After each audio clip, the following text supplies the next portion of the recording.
Okay, so today we're going to discuss the equilibrium of a particle, the free body diagram, and coplanar force systems. At the end of the discussion, the students will be able to first know how to draw the free body diagram or the FBD, and next is to apply equations of equilibrium to solve a two-dimensional problem. Okay, FBD, isa to sa pinakamahalagang concept that you need to master as early as the static of rigid bodies. Why? Kasi itong FPT, you will utilize it not only in the static of rigid bodies but also to higher subjects that you will encounter in engineering. So bawat engineer, every engineer must know how to draw a free body diagram, and after we draw the free body diagram, pwede na tayong mag-apply ng equations of equilibrium. Okay? Be it being two-dimensional or three-dimensional. Okay, so one of the applications of the equilibrium of a particle is the example right here. So you can see in our example, we have a crane that is lifting a load. That load, we need to decide if the straps holding the load, ano ba yung strap na yon? Ito na nag-hold doon sa ating tension cable na ito. We need to know if the straps holding the load to the crane hook will fail. We also need to know the force in the straps and how would you find the forces. Okay, pinakamahalaga, first step that you need to identify and to know in solving equilibrium of a particle is to know ano ba yung mga forces na meron doon sa ating force system. Okay, in this force system, if we're going to cut the cable holding the load, sabihin natin L na ito, okay, kailangan magkakaroon siya ng tinatawag na tension force. Okay? And the load being provided naman, the load being provided by the weight, okay, magkakaroon ito ngayon ng weight. Kasi itong block na ito, mayroon siyang tinatawag na weight. Okay? Next application niya naman, for a spool of given weight, how would you find the forces in cables A, B, and C, A, B, and AC? If designing a spreader bar will like this, once you need to know the forces to make sure the rigging doesn't fail. Okay, in this application naman, we have here point A, B, C, and D, wherein B and C is being held by our point A, and yung point A natin is being connected to point D. Kapag ganyan, pag gagawa tayo ng FBD, this will be the FBD of this given example. We have here yung tinatawag natin na weight, okay, and then the tension being provided by point B and point C. Okay, as we can see, we have three forces acting on this force system: tension at B, tension at C, and the weight. Okay. Next, for a given force exerted in the boat's towing pendant, what are the forces in the bridle cables? What size of cable you must use? So kapag dito naman, isa din sa application na magagamit natin as we go further in static of rigid bodies is identifying the force exerted as well as the sizes of the cable na pwede natin gamitin. Nang sa ganon, it will not cause failure. Okay? So when we're talking about coplanar force systems naman, the coplanar force system, tingnan natin maigi itong ating given figure. This is an example of two-dimensional or coplanar force system. If the whole assembly is in equilibrium, then particle A is also in equilibrium. Okay? Kung yung buong ito daw na ito is in equilibrium, meaning yung particle A daw na ito should also be in equilibrium. At pag sinabi natin equilibrium, all the forces must be equal to 0. Okay? To determine the tensions in the cable for a given weight of a cylinder, you need to learn how to draw a free body diagram and apply the equations of equilibrium. So, mahalaga daw na malaman natin para makuha natin yung tensions being provided by the cable, we must first find we must first know how to draw a free body diagram or FBD before tayo mag-apply ng tinatawag na before natin i-apply yung mga equations of equilibrium. Okay? So, the what, why, and how of a free body diagram. So, mahalagang malaman natin kung ano, bakit, at paano ang isang free body diagram. When we say free body diagram, these are one of the most important things for you to know how to draw and how free body diagrams are one of the most important things for you to know and how to draw and use for statics and other subjects. Just like what I have told you, the principles of FBD is being utilized not only in static rigid bodies but also the other subjects as well in engineering. So, hindi lang naman ito applicable sa static of rigid bodies, but also it is applicable sa mga ibang subjects pa na may encounter nyo dito sa engineering. Okay? Pag sinabi nating what, okay, when we talk about what,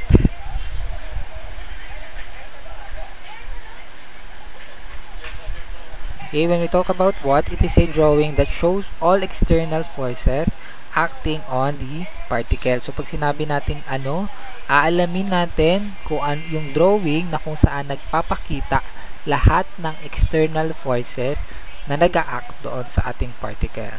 When we say why, it is a key to being able to write the equations of equilibrium, which are used to solve for the unknowns, usually forces or angles. So, pag sinabi natin why, when we encounter the question why, isa daw ito sa mahalagang key o susi kung saan para makapagsulat tayo ng equations na meron doon sa ating equilibrium. O, pag sinabi naman natin how, para mas maintindihan nyo paano, imagine the particle is isolated for a free cut from its surrounding. Okay? So, this is our given example. So, anong gagawin natin? Isipin daw natin, i-isolate natin ito or hatiin natin siya free from its surroundings. Okay? I-cut natin siya na gano'n. After cutting that, show all the forces that act on the particle. So, ano ba yung mga forces na nag-act doon sa ating particle? Here we have the active forces, they want to move the particle, and reactive forces, they tend to resist the motion. Okay? Sinabi nating active, sila yung nagpapagalaw doon sa ating particle. Pag sinabi naman nating reactive forces, sila naman yung nagre-resist. Okay, itong dalawang ito works together in order for the particle to be in equilibrium. Okay, silang dalawa, naglalaban sila. Yung isa nagpapagalaw, yung isa nagtitigil. And then, identify each force and show all known magnitudes and directions, and then show all unknown magnitudes and or directions as variables. Okay? So, ilagay natin lahat ng variables natin and i-identify lahat natin yung mga forces. Okay? Ano ba yung mga forces natin kapag nagkuha tayo ng free body diagram at point A? Okay? Meron tayong forces at B. Tawagin natin FP. Meron tayong forces at B, tawagin natin FD, and meron tayong force dito which is yung weight natin. Okay? Yung force natin at C is also equal to the weight of the cylinder mass. This is the cylinder. The cylinder has a mass of 40 kg. In order to get the mass, tandaan nyo, ang formula natin for weight is equal to mass multiplied by the gravity. Okay, so para makuha natin yung weight or yung force at C, that is 40 kilograms multiplied by 9.81 meter per second squared. Okay, so ang weight natin or yung force natin at C will be 392.4 Newton. Okay, so doon ngayon nanggaling yung 392.4 Newton natin, which is yung weight nga natin ng cylinder. Okay? Yung ating force at B, 30 degrees from the horizontal, and then yung ating force at T. Okay? In the equations pa rin ng ating two-dimensional equilibrium, since particle A is an equilibrium, the net force at A is also 0. Meaning, when we add the forces at B, and forces at C, that should also be equal to 0.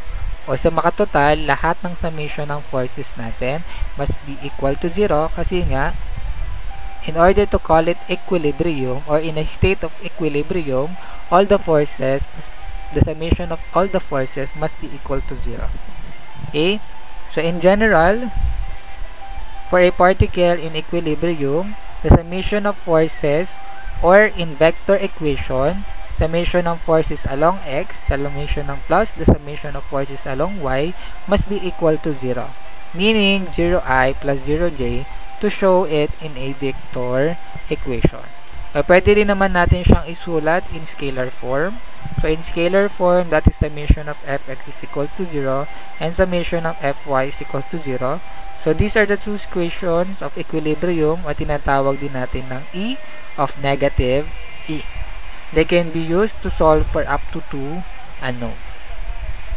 So, balik tayo doon sa FBD ng ating particle A. Okay? Isulat daw natin yung scalar form ng E of negative E. Okay? E of E. Kumbaga, isulat natin yung kanyang scalar form. Para makuha natin yung scalar form, gawin natin muna ngayon is summation tayo ng forces along x. Kung saan magkaroon tayo ng sign convention, ang upward natin ay tatawagin natin positive. Along x nga pala to.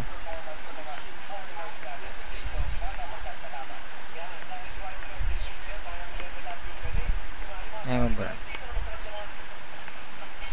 Okay, summation ng forces along x. Rightward, lahat ng papunta sa kanan ay positive. So, that is equal to 0. Isa-isahin natin. Okay? Summation ng forces along x. Ano-ano ba yung mga forces natin along x? We have here FP cosine ng 30. Okay?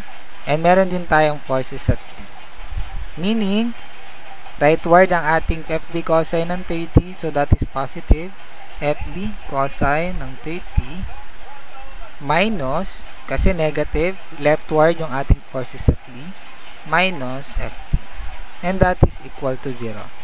Wala tayong value ni FB, so wala tayong value ni FD, we cannot solve any forces in this equation, pero babalikan natin siya mamaya.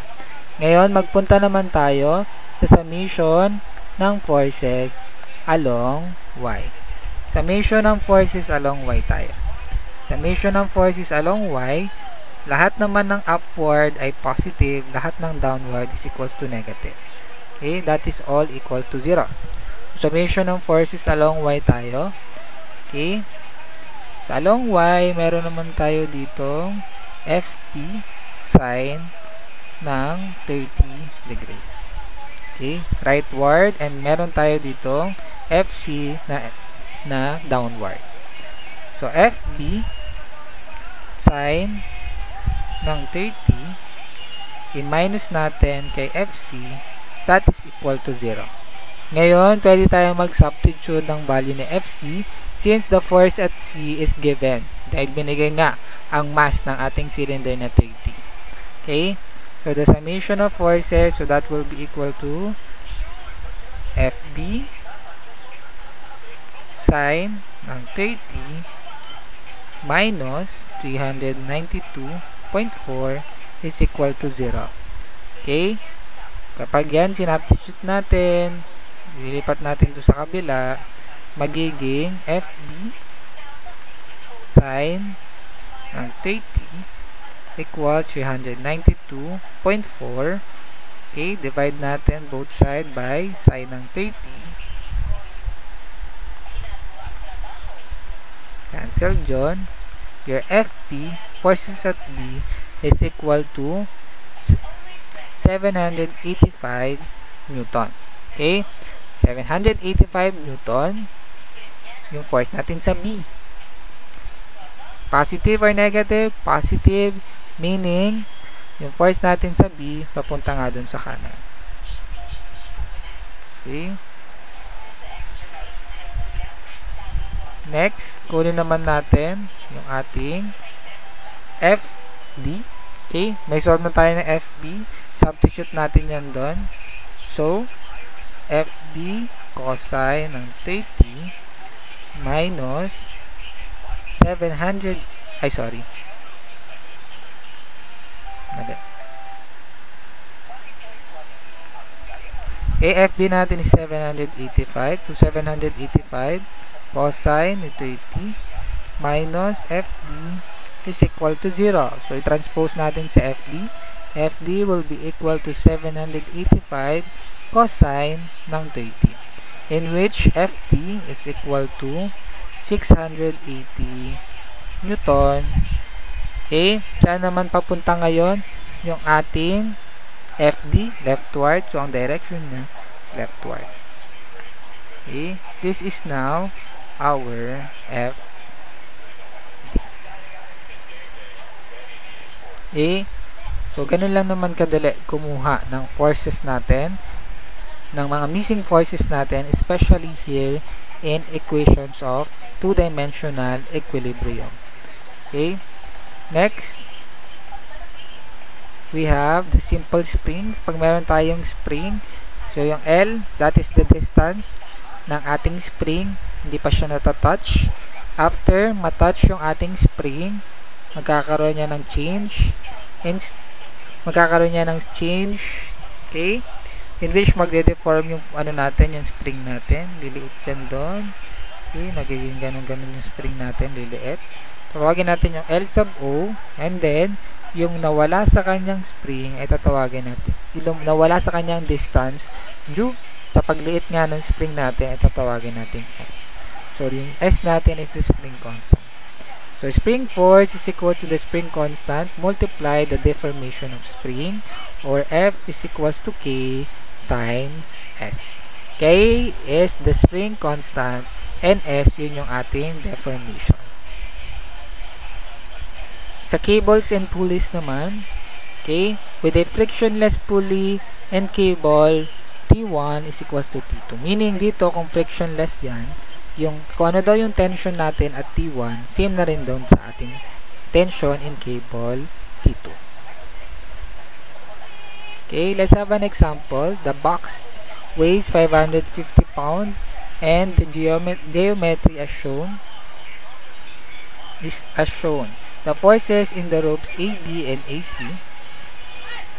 Ang given natin, box weighs 550 pounds and geometry is shown. Ang forces daw natin in ropes AB and AC ang pinapahanap. Okay?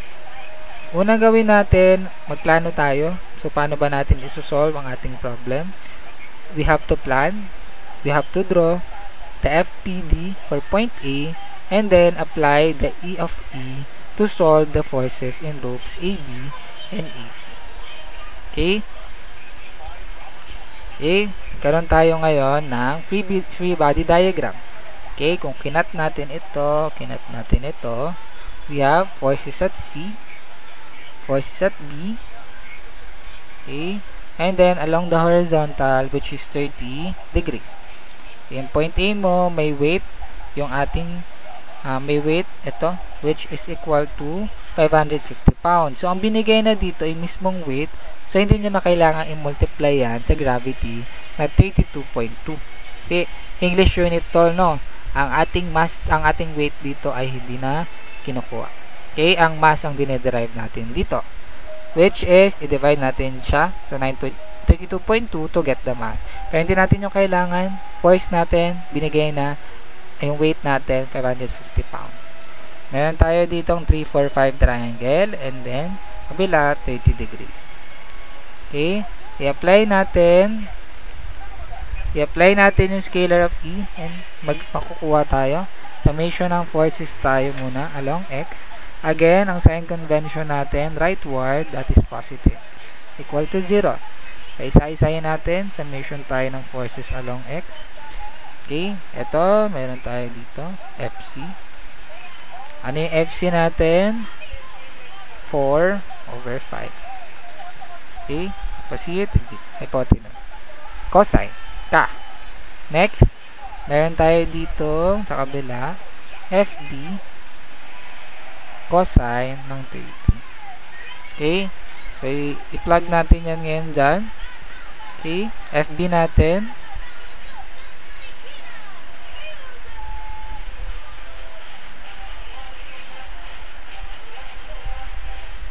okay, mali yung nasa ano,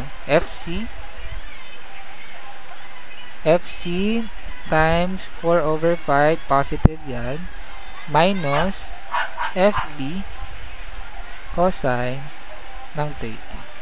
Okay, so wala pa tayong makukuha dito equation.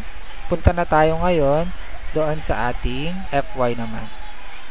Okay, summation ng forces along Y, lahat ng upward is positive naman yan. 0.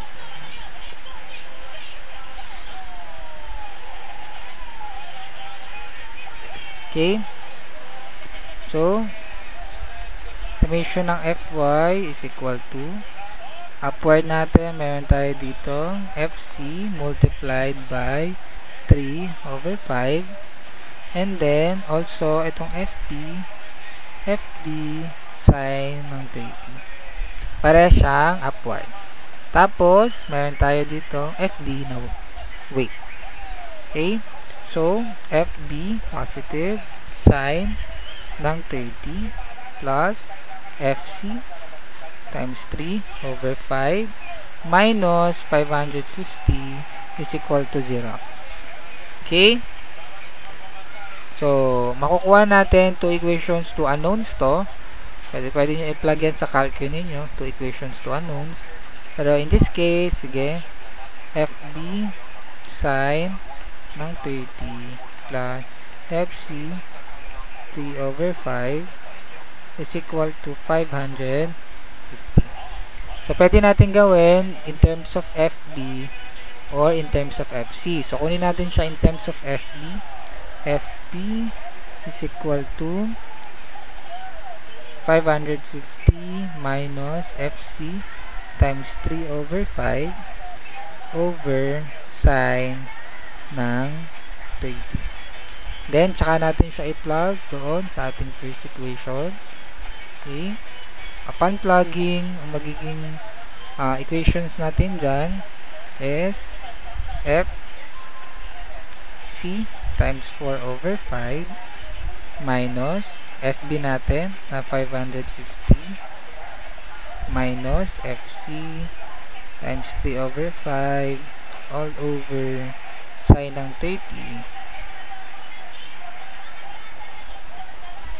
Okay, cosine ng 30 is equal to 0. Okay, sinubstitute lang natin yung FB natin dun sa FB natin sa taas. Makukuha natin yung FC, which is equal to 518 pounds, which is ang direction ay pag ano. Next, nakuha mo na yung FC, substitute mo siya dito. Okay, so FB equal to 550 minus 518 times 3/5 all over sine ng 30.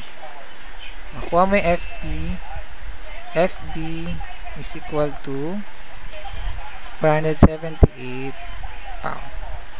Direction niya sa kabila naman. So, this is your final answers. Okay?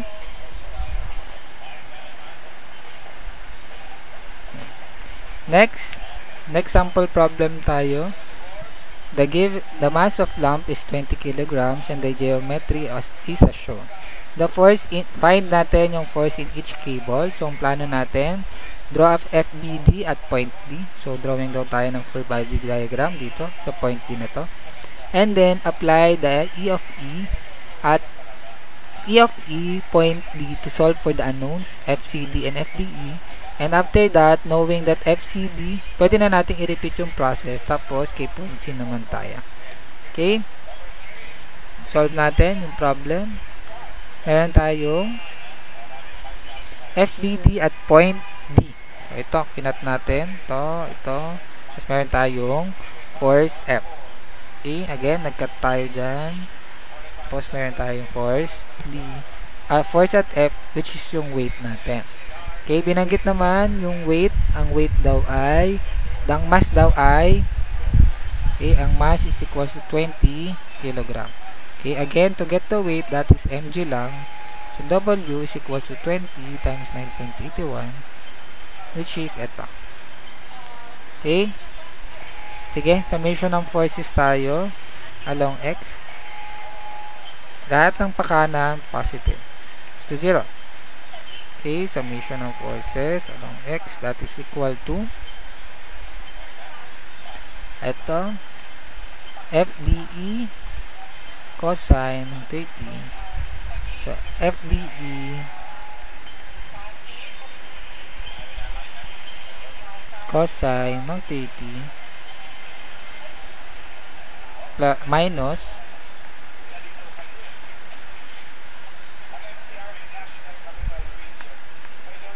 minus FCD is equal to 0. Now, mag-summation tayo ng forces along Y. Lahat naman ng upward, positive ulit, equals to 0. Okay. Summation ng forces along Y is equal to, meron tayo ditong Fy, which is FTE, sine ng 30. So, FTE, sine ng 30, minus, yung weight natin na FCD,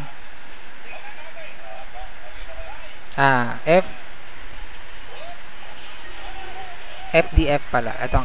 Okay? Minus natin yung force DF is equal to 0. So, summation ng forces along Y is equals to FDE sine ng 30 minus, ano yung FDF natin? 20 times 9.81 equals to 0. So, yung FDE natin, makukuha natin. FDE is equals to 20 times 9.81 over sine ng 30. That is equal to 392 Newton. Okay? FDE natin, direction niya pa ganun. Next, kunin naman natin ngayon is yung ating FCD. Okay, summation lang ang forces tayo doon. So, FDE cosine ng 30 minus FCD is equal to 0. Nakuha na natin yung FDE, that is 392 cosine ng 30 minus FCD is equal to 0. So, FCD is equal to 340 Newton. At yung direction niya, pakaliwa. This is your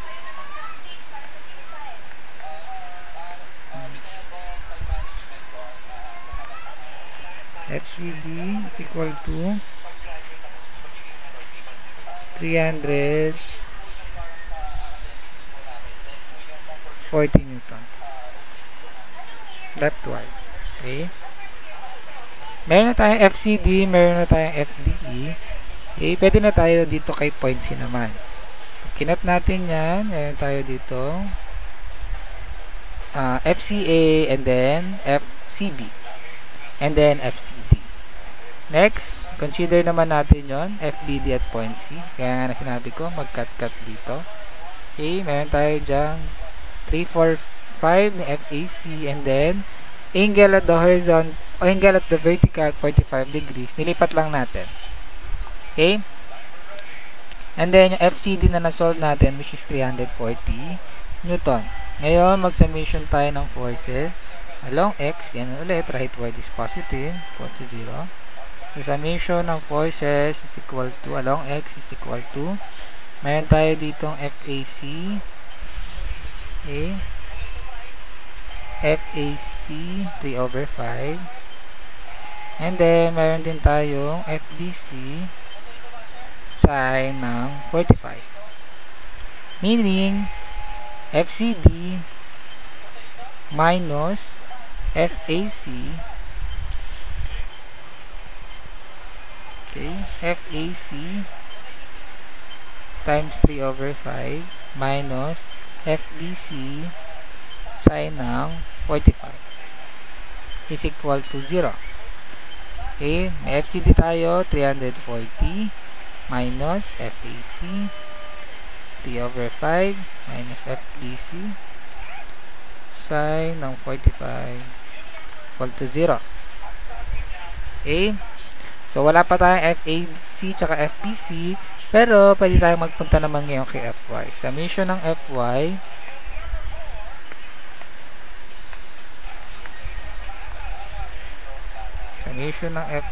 is o lahat ng upward positive is equal to 0.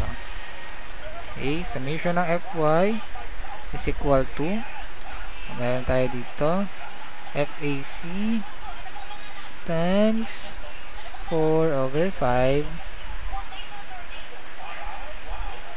and then ito FBC cosine ng 45. Okay, upward positive, so FAC times 4 over 5 minus left pababa FBC cosine ng 45. That is equal to 0. Okay, two equations, two unknowns ulit tayo. Kunin natin to in terms of FAC. So FAC is equal to FB cosine ng 45 all over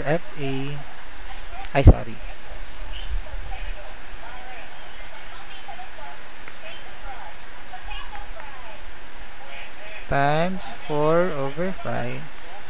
So substitute natin yan in this equation. Okay, upon substitution,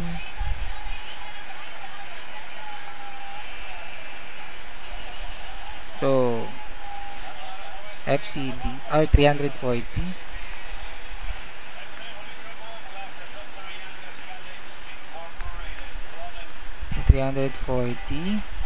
minus FAC natin na FB cosine ng 45 all over 4 over 5